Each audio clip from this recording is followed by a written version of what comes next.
did you know it is neither the widest, longest, nor the deepest canyon in the world?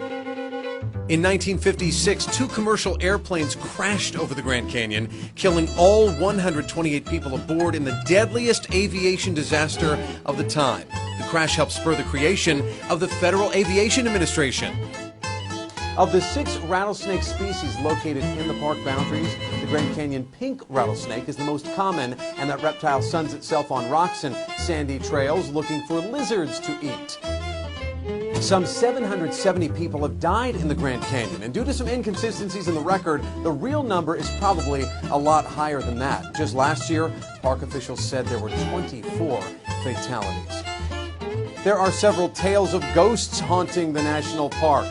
Legend of the Wandering Woman says that a mother died by suicide in a lodge along the north rim of the canyon during the 1920s. If you see her, park rangers who've spotted her say she's wearing a white robe with small flowers on it and a scarf over her head.